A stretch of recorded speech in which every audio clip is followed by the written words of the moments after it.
नवाज शरीफ 21 अक्टूबर को मुल्क वापस आए। अदलिया से कोई गैर ज़रूरी तौर पर एक रिलीफ मिल रहा है जो बाकियों को नहीं मिल रहा है। अभी तक आवाम से उस तरह से इंटरेक्ट करना नहीं शुरू किया है, मीडिया के साथ भी इंटरेक्ट नहीं किया है। उनके फ्यूचर प्लान्स को सस्पिशियस बनाता चला जा रहा है, मशकूक बना रहा है। ये भी देखा कि जब मौलाना फजल रहमान उनसे मुलाकात करने आए हैं, खाली मौलाना फजल रहमान ही प्रेस कॉन्फ्रेंस करने आए थे, नवाज शरीफ उनके हमरा मौजूद नहीं थे।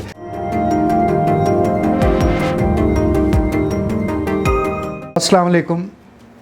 नवाज शरीफ 21 अक्टूबर को मुल्क वापस आए और उसके बाद से अब तक उन्होंने जो तर्ज सियासत इख्तियार की है वो सारा एक उनके तमाम करैक्टर को, उनकी सियासत को और उनके फ्यूचर प्लान्स को सस्पिशियस बनाता चला जा रहा है, मशकूक बना रहा है। क्योंकि नवाज शरीफ ने एक बड़ी हद तक ना सिर्फ ये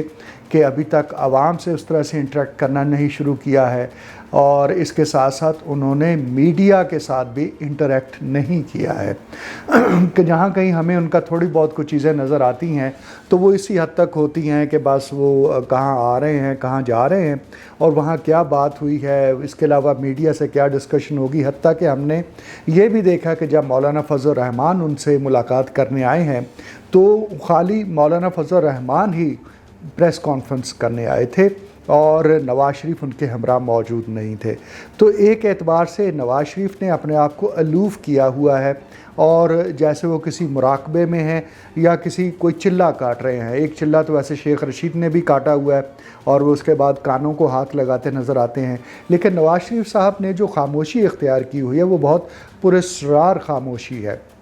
यानी हमने देखा कि सलीम साफ़ी साहब पहुँचे कि उनका इंटरव्यू करेंगे, लेकिन उन्होंने अपनी बजाय इसहाक डार को कहा कि वो इंटरव्यू दे दें। फिर इसी तरह से जो कोई भी नून लीग से रब्ता कर रहा है नवाज शरीफ साहब से बात करने के लिए, तो उनकी जगह पर इसहाक डार साहब को ये ज़िम्मेदारी तफवीज़ हो जाती है। इसी तरह से ये भी है कि वो कारकुनों से गैर ज़रूरी खिताब करते नज़र नहीं आते हैं। बलूचिस्तान में या सियालकोट के अंदर ये दो जगह ऐसी थी जहाँ पर उन्होंने कारकुनों से या पार्टी मेंबर्स से बात की है और वो सामने आ सकी है। तो जो सियासत है उसमें तो जितना प्रोपेगेंडा हो, जितनी प्रोपेगेशन हो, और डॉक्टर अम्बेडकर जो कि आइन देने वाले थे इंडिया को, उनका कहना था कि इंसानों की तरह आइडियाज़ भी फ़ानी होते हैं। अगर आप आइडियाज़ की, ख़यालात की प्रोपेगेशन ना करें, उनकी तरवीज ना करें, उन्हें आगे ना फैलाएं, तो वो मर जाते हैं, वो ख़त्म हो जाते हैं।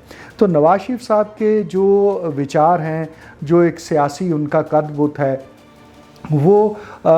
उस कॉन्टेक्स्ट में तो होना ये चाहिए कि हर रोज़ उनके नाम से मंसूब कोई बयान सामने आए, उनकी कोई स्टेटमेंट चल रही हो, उनका कोई इंटरव्यू चल रहा हो और वो मुख्तलिफ़ तरीक़ों से हर वक्त स्क्रीन की जान बने नज़र आए। लेकिन इसके बिल्कुल बरक्स हो रहा है और उन्होंने अपने आप को मीडिया से, स्क्रीन से बिल्कुल दूर किया हुआ है और यूँ लगता है कि जैसे वो ये सारा काम बाअमरे मजबूरी कर रहे हैं और अब उन्हें ना सियासत का शौक़ है, ना उन्हें मशहूर होने का शौक़ है, ना उन्हें कोई बयान देने का शौक़ है। हत्ता कि ये लगता है कि उन्हें प्राइम मिनिस्टर बनने का भी कोई ख़ास शौक़ नहीं है। और ये सारी वो सूरत हाल है जो दरअसल उनके हवाले से बहुत सारे अफवाहों को जन्म दे रही है। मिसाल के तौर पर उन्हें लाडला कहा जा रहा है तो वो उसका कोई जवाब नहीं देते हैं। उनकी पार्टी की जानिब से ज़रूर इसके ऊपर बहस होती है, ज़रूर उसका एक काउंटर नैरेटिव दिया जाता है, लेकिन ख़ुद नवाज शरीफ के मुंह से अपने हवाले से जो लाडलापन की एक तकरार हो रही है उनके ख़िलाफ़, उसके ऊपर कोई वजाहत अभी तक सामने नहीं आई है। फिर लंदन प्लान की अगर बातें होती हैं, जैसे इमरान खान उसका प्रचार करते नज़र आते हैं तो उन्होंने उसकी भी कोई वजाहत नहीं की है।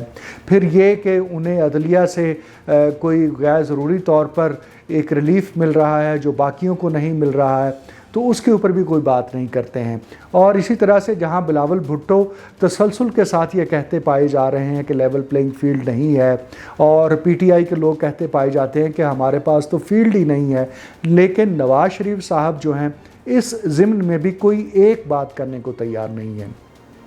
نواز شریف صاحب کا یہ جو طرز سیاست ہے یہ نیا طرز سیاست ہے، ورنہ اس سے قبل ہم نے دیکھا کہ وہ خلائی مخلوق کی انہوں نے بات کی تھی 2014 سے 17 کے درمیان، جب ان کے خلاف سازشیں بالکل عروج پر تھیں۔ پھر اس سے پہلے 2007 اور 2008 کے انتخابات سے قبل وہ بے تحاشا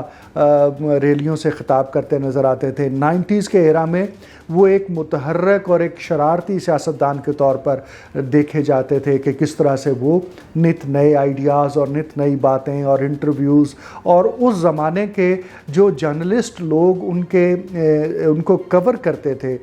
وہ وہی جرنلسٹ صرف وہ ہیں جو جانے جاتے ہیں کہ یہ نواز شریف کے قریب ہیں۔ ورنہ 90s کے بعد 2000 کا ایرا، 2000 کے بعد 2011 سے 2020 کا ایرا، ان سب کے جو دوران میں نواز شریف صاحب جو ہیں انہوں نے اپنے آپ کو میڈیا سے ڈسٹنس کیا ہے، انہوں نے اپنے آپ کو